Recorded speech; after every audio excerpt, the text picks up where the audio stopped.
I can just never be happy about any of my winning streaks in Overwatch, because as soon as I think, hey, this is going really well, it goes the opposite way. It almost feels like Blizzard wants me to lose, and I know I'm not the only one feeling this way. Hey, what's up guys, Cliff here once again, and welcome back to Overwatch. In today's video, I would like to put on my tinfoil hat and talk about the notion that Blizzard purposefully tries to make you lose your matches.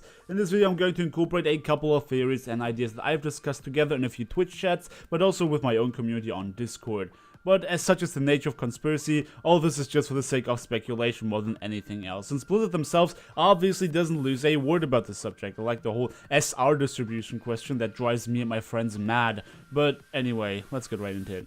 So, the first conspiracy I have in stock is something I've talked about a couple of times in my videos already. It's the idea that the game gives you different kinds of teammates depending on how many people you play with. That makes sense. Obviously, you cannot pair a 3-man and a 4-man group together, but that is not what I'm talking about. I'm talking about the quality of players, both in relation to their hidden MMR, but also their recent history in terms of wins and losses. The idea is that when I queue with 2 of my friends, the game will think that we can carry the match. After all, there are 3 of us. Based on that notion, we will be given players with a lower MMR than ours. Further on, if we are currently on a win streak, the system thinks even more so that we are able to carry. Now, there are 2 problems. The first problem is our group. The game doesn't want us to go on a 20-game winning streak because we might end up in a division that is too high for us. So it wants us to lose to prove over again that we can perform reliably. The other problem will be the rest of our team. Those players are currently on a losing streak. The game doesn't want them to be on a losing streak because, again, they might end up in an SR rating that is way below their actual MMR. So the system throws both of these problems together and one of them will leave fixed. We either win the game and break the guys' losing streak, or we lose, which ends our rapid climb. The problem in this scenario would be, quite obviously, the reason for the losing streak of the rest of our team. Did they get carried beforehand? Do they just have a bad day? Are they trolls? Are they toxic? The system cannot tell whether they lost rightfully or not. However, a lot of those reasons for them being on a losing streak, they are not only losing well deserved, but also dragging the quality of games down for the rest of their teammates. So that is the first theory so far. The game tries to stop winning and losing streaks simultaneously by pairing players of opposing streaks together in hopes of eventually breaking every player's streak, avoiding them climbing or dropping into the division they don't belong to. Here's the next theory, and that's largely attributed to a conversation I had on my Discord. With you winning a lot of games, your MMR starts rising incredibly quickly. Since you're winning so much, the game will expect it to actually be insanely good. In order for you to not just stomp on people in lower brackets, you are being paired up with people above your MMR until the system feels like they found the place where you belong. What's interesting about this theory is that there's a bit of anecdotal evidence to go with this, with people reporting that they were being paired up with players about 30 ranks above them after getting into a winning streak, usually then causing the exact opposite. Another thing would be pro players and streamers who make Smurf accounts to play ranked with their subscribers. Obviously, they need to play quick play and hit level 25 in order to be able to play ranked. What happens is that those players on their Smurf accounts will very quickly be paired up with people of about level 100 and above, simply because of their superior gameplay even though they didn't even hit level 10. Even with that in mind, it is not necessarily something I feel I can personally confirm from my experience. If me winning a lot and playing well would rise my MMR so high that I keep playing against people who are way above my skill level, I would feel outplayed, but I don't. There are a lot of things that can cause your team to lose, but it's often not actually a lack of skill, at least not for the entire team. If both teams are equally skilled, the ones with the better ult economy and less misplays will usually win.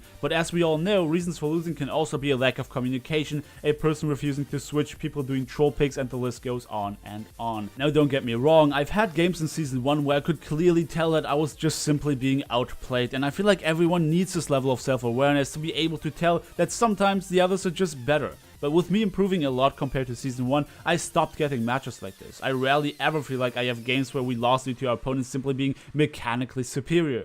So while this theory sounds logical to me in some way, it's not something I can necessarily say I've experienced myself. Well, with both of these theories out of the way, I'd like to ask you guys to leave a comment down below on whether or not you had similar experiences and what you think about this whole subject. But before we end the video, lastly I would like to discuss the matchmaking system in regards to being paired up with players with different hero preferences. While it is mildly connected to today's subject, I know that it still deviates a little bit from the original point, but it's also not big enough of a thing for me to dedicate an entire video to, so let's talk about this really quickly. Common sense would suggest that the matchmaking system takes players' hero preferences into account to create even teams. You would throw together players players who have a lot of playtime on supports, some with a lot of tank experience, and then also a couple of DPS players. Now, I don't know whether or not the game actually does take that into account, but I really feel like it should. Not only have I heard way too often that people feel forced to play Reinhardt or Mercy, indicating that the system did not match any tank or support mains into this group, but even I have been in actually a fairly significant amount of very awkward situations. With my transition from a flex player to a support main, I get a bunch of situations where me, my buddy, and one of our random guys all want to play support. I find that really weird because by now I reached a point where my combined support playtime in Season 2 far exceeds the DPS heroes. But not only that, I even had a match with a guy maining the exact hero that I did. It just doesn't make any sense to me for this system to take a look at our group, 2 support and 1 tank main, and then throw another support main into our group whose most played hero is the same as mine with almost identical playtime. I mean, I guess we could be running into this World of Warcraft type problem where one role is just more prevalent than others in certain regions. After all, we know for a fact that matchmaking tries to pair you up with people that are close to your location to avoid huge ping disparities. So is it possible that there's just too many support and too few DPS mains within my acceptable ping vicinity, or does matchmaking simply not care about our most played roles and only takes rank and ping into account? I mean, you can't just add an endless amount of criteria to the algorithm because on some point you run out of players who fit the quota.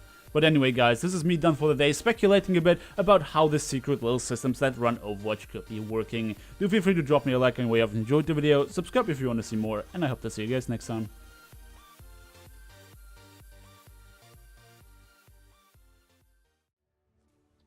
You know what? I think there was a sale on Clorox. Try it, lad.